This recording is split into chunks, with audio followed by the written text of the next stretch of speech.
Bienvenue dans l'Africa News, votre émission de débat et d'analyse en cette semaine spéciale logements sociaux avec un focus aujourd'hui sur le Tchad. La politique foncière du pays est bien loin de faire face aux besoins des populations. La situation est telle que sur les 12 000 logements sociaux promis en 2000, seule une centaine a été livrée. Et au sommaire également de cette émission, le gouvernement burundais a entamé ce lundi 23 janvier la libération du quart de sa population carcérale. C'était dans le cadre d'une grâce présidentielle.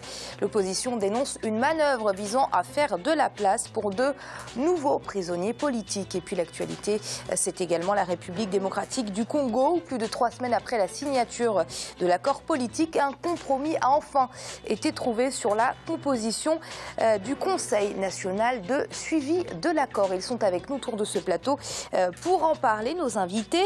Notre premier invité, Monsieur Jean-Marie Beaumaré, est représentant de la société civile. Monsieur Beaumaré, bienvenue parmi nous. Bonjour. Nous avons également autour de ce plateau l'ancien ministre tchadien des Affaires étrangères, Acher Ibn Oumar. Monsieur le ministre, bienvenue parmi nous.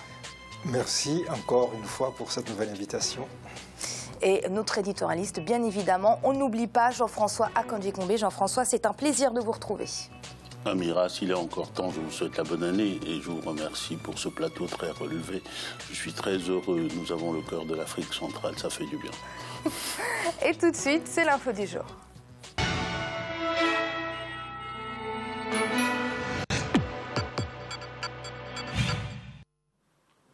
En République démocratique du Congo, la majorité présidentielle et le rassemblement de l'opposition ont trouvé un compromis. C'était ce lundi 23 janvier sur la composition du Conseil national de suivi de l'accord politique. Il sera présidé, comme le stipule cet accord, par Étienne Tshisekedi. Il sera assisté de 3 vice-présidents. Étienne Tshisekedi, le président de l'UDPS, qui a quitté Kinshasa ce 24 janvier pour un contrôle médical à Bruxelles. C'est un reportage qui nous a été réalisé par notre correspondant en République démocratique du Congo, Jacques Amboka. Signé le 31 décembre 2016, l'accord politique entre la majorité et les rassemblements de l'opposition n'est toujours pas en application plus de 3 semaines après. Les arrangements particuliers sont en cours et un compromis a été trouvé ce lundi 23 janvier sur la composition du Comité national de suivi des accords. Il sera composé de 28 membres dont la présidence est confiée à Étienne Tshisekedi, assisté des 3 vice-présidents issus du Front pour le respect de la Constitution, de la majorité présidentielle et de l'opposition, signataires de l'accord du 18 octobre. Le mode de la désignation du Premier ministre divise encore. Toutes les prérogatives constitutionnelles reconnues au président Kabila, en tant que chef de l'État, jouent et doivent jouer pleinement.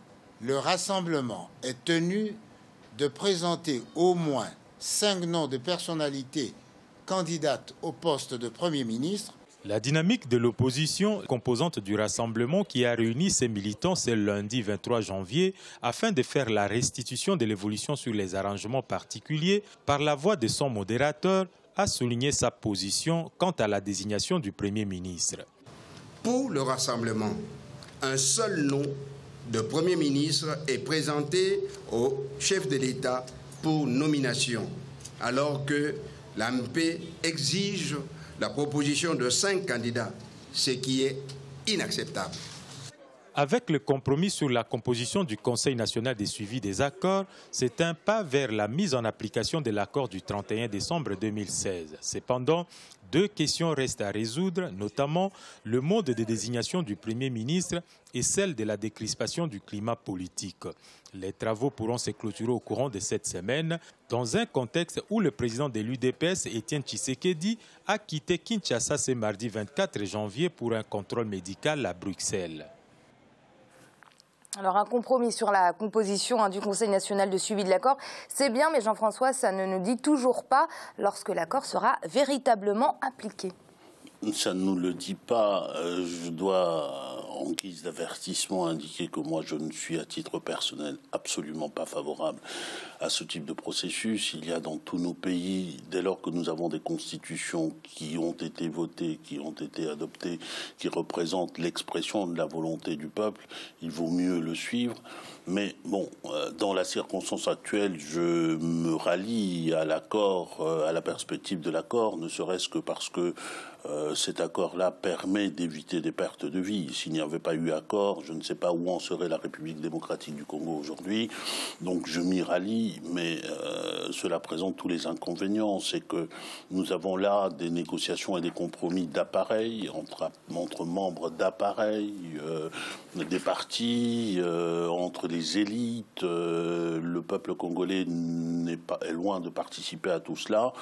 Quoi qu'il en soit, pour en revenir à l'application de l'accord, on est dans un jeu, indépendamment du fait qu'il y a un texte, dans un jeu qui est un jeu de pur rapport de force. Ça aurait été un cas différent si on s'en était référé à la Constitution, mais c'est un jeu de pur rapport de force et par voie de conséquence, l'opposition joue son jeu et encore l'opposition n'est pas unanime à jouer le même jeu. Le pouvoir joue son propre jeu. Tout ce que j'espère là-dedans, c'est que au moins ils foutent la paix au peuple congolais et qu'il n'y ait pas de mort. Justement, un peuple congolais qui est épuisé et qui s'interroge puisque les blocages perdurent entre majorité et opposition sur le partage effectif de pouvoir pour ce qui est justement du gouvernement d'union nationale. L'accord a été signé le 31 décembre. La crise dure depuis longtemps. Nous sommes le 24 janvier, Monsieur Bamaré. Peut-on encore croire en un miracle ? On peut toujours croire à un miracle parce que le peuple congolais est uni.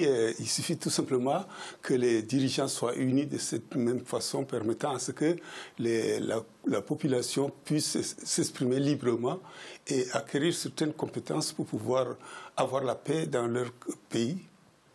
Monsieur le ministre, lorsque des négociations piétinent autant, c'est souvent que l'un des deux camps fait preuve de mauvaise foi.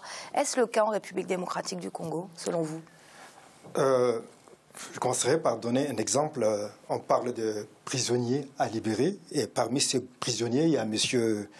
Eugène Ndiongala, qui est ancien ministre, ancien candidat à la présidence, et qui, de 2014, a écopé, et qui est le président du Parti démocrate chrétien congolais, et qui, depuis 2014, est en prison.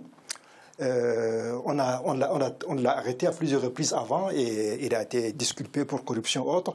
Et là, on avait envoyé une petite, excusez-moi, prostituée qui est venue le voir dans la chambre, qui sortait en disant qu'il m'a violé, des choses comme ça, et les policiers, comme par hasard, attendaient depuis quelques heures dans le hall de l'hôtel. Donc c'est pour dire que, pour répondre un peu à Jean-François, cette histoire de respecter la Constitution, quand les pouvoirs eux-mêmes instrumentalisent les lois et les constitutions, c'est difficile. Et si on respecte la Constitution, entre guillemets, au Congo, Kabila est président à vie. Parce qu'il a fait et dicté par la Cour suprême un avis disant que tant qu'il n'y a pas d'élection, il doit rester au pouvoir. Donc s'il n'organise pas d'élection, il va mourir au pouvoir. Donc cette histoire de respect, il faut que les pouvoirs respectent les règles pour que l'opposition ait des choses. Donc de ce point de vue, le compromis, comme on dit, un mauvais accord, un mauvais arrangement est préférable à une bonne guerre. Bon, comme M. Jean-François et mon compatriote Bamaré l'ont dit, l'un et l'autre, si ça peut éviter la violence, tant mieux. Mais le problème de fond demeure, c'est la volonté. Est-ce que le pouvoir, M. Kabila, veut manœuvrer pour finalement faire passer son agenda? Est-ce que l'opposition est intéressée seulement par le partage des postes? Et c'est un peu le cas aussi, où elle veut vraiment une solution de fond. Ça, c'est une question de volonté et de tenir compte, comme on dit Jean-François et Bamaré, des souffrances du peuple congolais. Jean-François, très rapidement. Oui, je voulais dire à Monsieur le ministre que nous sommes absolument sur la même longueur d'onde. Autour de ce plateau, j'ai toujours indiqué que je considérais que le pouvoir au Congo, le président de la République, était en train de manœuvrer pour pouvoir échapper aux exigences constitutionnelles, y compris la décision de la Cour constitutionnelle que vous citez, à mes yeux, ne représente que cela. La Constitution dit 2 mandats, pas plus. C'est tout. Mais pour le reste, nous sommes totalement d'accord. Je pense que l'enjeu final de tout cela, c'est qu'il n'y ait pas de mort congolais, c'est qu'il y ait une sortie de crise et un retour à l'ordre constitutionnel. On va parler d'un autre pays, dans une autre sous-région. On peut parler d'un pays en crise, c'est bien évidemment le Burundi. Et le pouvoir a ordonné la libération d'un quart de la population carcérale afin officiellement de désengorger les prisons. L'opposition craint qu'il s'agisse d'une manœuvre visant à faire de la place dans les prisons pour de nouveaux prisonniers politiques. C'est un sujet qui nous a été préparé par Maria Madramé. Regardez. Le Burundi libère un quart de ses prisonniers dans le cadre d'une grâce présidentielle. 435 sur les 2500 prisonniers prévus ont retrouvé la liberté ce lundi 23 janvier 2017. Ces décisions visent notamment, selon les autorités, à désengorger les prisons surpeuplées du pays. Hier, alors, ils ont commencé le travail. Et le travail va continuer jusqu'à ce que tous les 568 soient libérés. On va continuer jusqu'à ce que, au milieu du mois de février, on aura terminé donc, la libération de 2500 prisonniers. Et après, on va analyser les recours. Le gouvernement burundais qui nie officiellement détenir des prisonniers politiques, mais il concède que la grâce concernera certains détenus de l'insurrection de 2015. Si la société civile burundaise craint qu'il s'agisse d'une manœuvre visant à faire de la place pour de nouveaux prisonniers politiques, l'opposition, elle, estime que c'est un signal destiné à la communauté internationale. Je crois que ce sont des yeux doux, un message qu'ils ont fait pour la communauté internationale, donc des pays, notamment de l'Union européenne, qui ont pris des sanctions contre eux. Je crois qu'ils devraient aller plus loin et libérer tous les prisonniers de conscience, tous les prisonniers politiques qui sont pratiquement tous incarcérés injustement. Le Burundi est plongé dans une crise politique depuis l'annonce en avril 2015 de la candidature du président Pierre Nkurunziza à un troisième mandat. Les violences ont fait plus de 500 victimes et plus de 300 000 déplacés. Avant cette grâce présidentielle, plus de 10 000 personnes étaient détenues dans les prisons burundaises contre 6 000 avant avril 2015. Jean-François, très rapidement, en tant qu'homme de droit, quelle est votre position, de façon générale, face à la grâce présidentielle?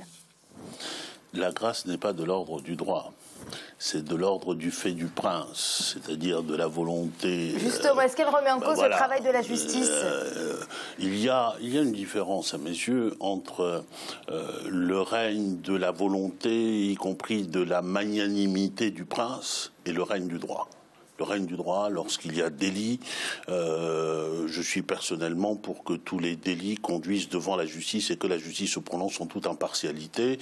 Et la difficulté dans le cas qui nous intéresse, en tout cas, c'est un élément, un indicateur très très intéressant à mes yeux, parce que il montre qu'un certain nombre d'infractions qui avaient été considérées comme ayant été commises ne sont pas tellement de l'ordre des infractions de droit commun, c'est des infractions politiques, d'opinion, des délits d'opinion, etc.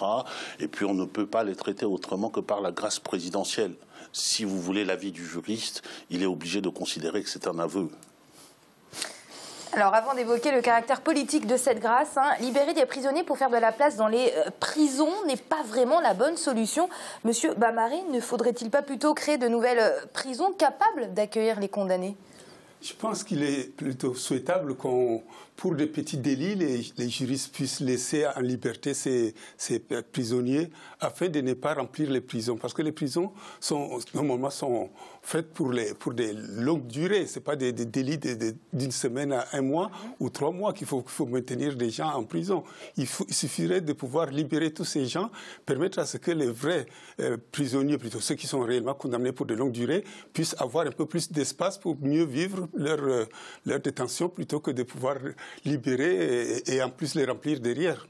Alors le caractère politique de cette grâce, 2500 prisonniers libérés, bien que le gouvernement burundais nie détenir des prisonniers politiques, parce qu'on parle de prisonniers politiques pour le pouvoir burundais, il ne s'agit pas de prisonniers politiques.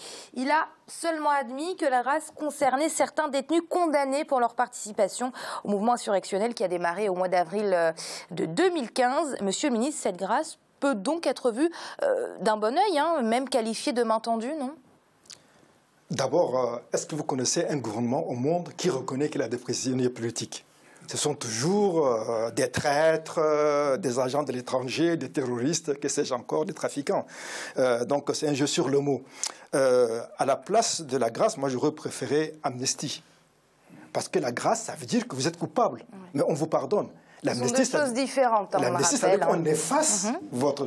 Donc comme a dit Jean-François, la grâce, c'est le fait du prince. C'est-à-dire que vous êtes un criminel, mais on vous pardonne. Alors si c'est pour des raisons politiques, ça vous met quand même en état d'infériorité psychologique. Cela dit, je pense qu'il faut élargir un peu le champ. La situation de nos prisons dans la plupart des pays africains, c'est vraiment moyenâgeux.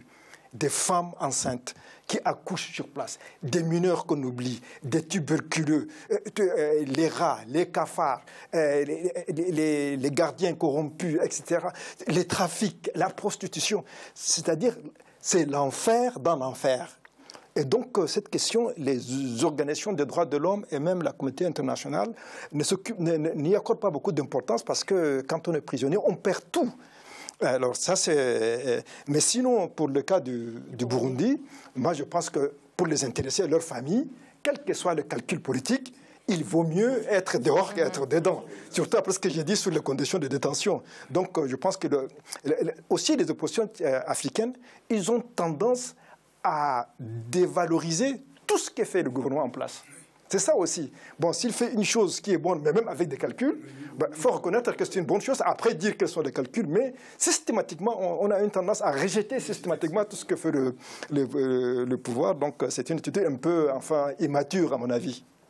Et c'est l'heure de marquer une courte pause. On se retrouve dans quelques instants pour le dossier du jour consacré aux logements sociaux au Tchad. À tout de suite.